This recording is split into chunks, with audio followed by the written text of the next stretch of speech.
Bunsen e Kirchhoff utilizaram a espectroscopia para identificar elementos já conhecidos e descobrir cerca de mais 10 novos elementos.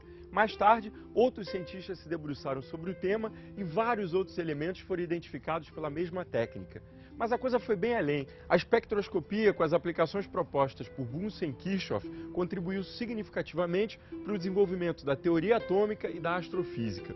Vamos saber mais sobre os caminhos trilhados pelas descobertas dos nossos personagens. Vamos lá!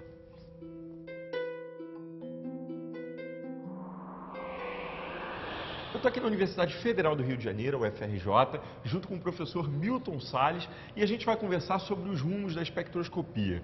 Milton, até onde Kirchhoff e Bunsen utilizaram a espectroscopia para importantes descobertas químicas? Veja bem, o Bunsen estava interessado em conhecer a incandescência da matéria. Já era conhecido, por exemplo, desde os fogos de artifício da antiguidade, que substâncias diferentes davam cores diferentes. Então ele resolveu catalogar essas cores e para isso ele precisava de uma fonte de aquecimento muito forte. E para isso ele era excepcional, experimentalista, ele contribuiu para todas as áreas da química, realmente uma contribuição muito forte. Ele desenvolveu um bico de Bunsen, que leva o nome dele, que era um bico de gás que fazia um aquecimento muito forte com chama controlável e incolor, que não interferia na cor. Para temperaturas mais altas, ele desenvolveu uma bateria, que é a contribuição para a eletroquímica, em que dava grande corrente, era capaz de fazer um arco voltaico com temperatura altíssima. Então os dois serviram para fazer uma fonte luminosa para ser analisada. No bico de Bunsen, então ele aquecia a substância e via qual a cor que ela dava, né? Uma incandescência.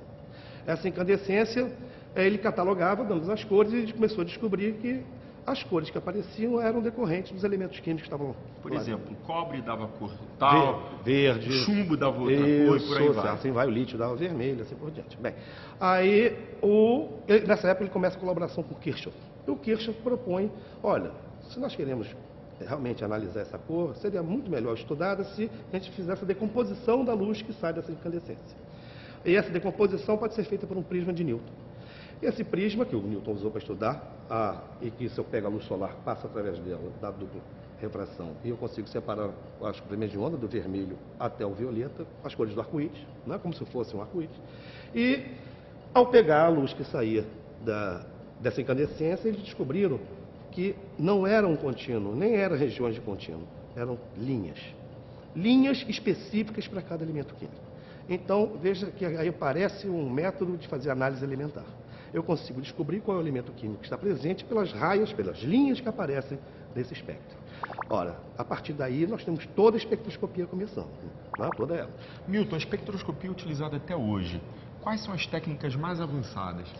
Olha, a espectroscopia, ela é usada até hoje, foi bastante aprimorada com equipamentos novos, nova tecnologia, mas continua na sua essência sendo o mesmo princípio de Bunsen, tá? Ou seja, ele realmente é a gênese da espectroscopia.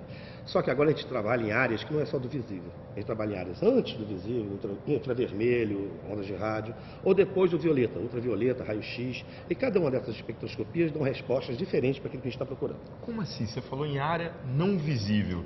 Área visível, eu tiro uma dúvida. Quando você bota lá uma luz num prisma, você vê do vermelho ao violeta. Mas não quer dizer que não tenha nada antes do vermelho ou que não tenha nada depois do violeta. Você que não enxerga. Entendi. Só que ele está lá. Se você botar um filme fotográfico lá, ele vai ver lá o filme.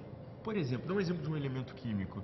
Não, todos esses elementos, inclusive o hidrogênio, têm raios no ultravioleta. Então, se você colocar um filme fotográfico, em vez de botar seu olho, tá, colocar lá, você vai ver que depois do violeta vão aparecer algumas raias que não eram visíveis antes, que foi sensibilização do filme fotográfico. Entendi. E foi assim que começou a se estudar as linhas que vinham depois do visível. Como é que se estuda a espectroscopia com infravermelho, ultravioleta, com raio-x? Toda ela você vai ter que ter um detector específico para essa região. Então, se eu trabalho no infravermelho, a interação é com a ligação química. Então, eu consigo caracterizar as ligações químicas presentes na substância. Ligação carbono-carbono, carbono-hidrogênio, C simples O, C dupla O. Então, eu consigo, fazer uma análise funcional de uma molécula só tirando um espectro que não destrói a amostra. Muito bacana, Milton. Tem outras aplicações a partir do estudo dessa luz de alta intensidade? Tem, então, temos aplicações industriais. Você tem, por exemplo, modelos de envelhecimento. Os modelos de envelhecimento de qualquer produto, você pode modelar, você não precisa esperar 20 anos, 30 anos para saber como é que foi. Você pode botar em regiões ultravioleta, fazer uma exposição prolongada de alta intensidade e ver como é que aquele material está reagindo a isso. Ou então fadiga de metal, assim por diante. Ou seja, as aplicações são inúmeras, industriais e científicas. E hoje, o Brasil é personagem importante no estudo dessa área química?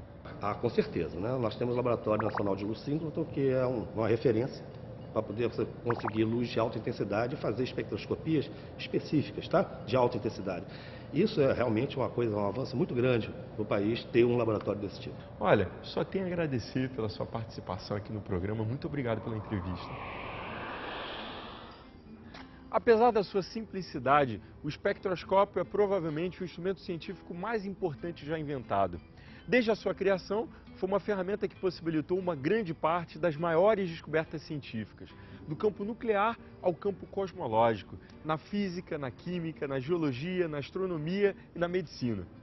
E os nossos personagens de hoje, Robert Bunsen e Gustav Kirchhoff, foram os primeiros a generalizar o conceito de onde vinha o poder desse instrumento. Dois crânios da ciência. Não é à toa que eles trabalharam, estudaram e fizeram pesquisas até morrer. Kirchhoff em 1887 e Bunsen em 1899, ambos na Alemanha. O Globo Ciência de hoje encerra por aqui, deixando eu e você ainda mais inteligentes. Semana que vem a gente tem encontro marcado, hein? Tchau!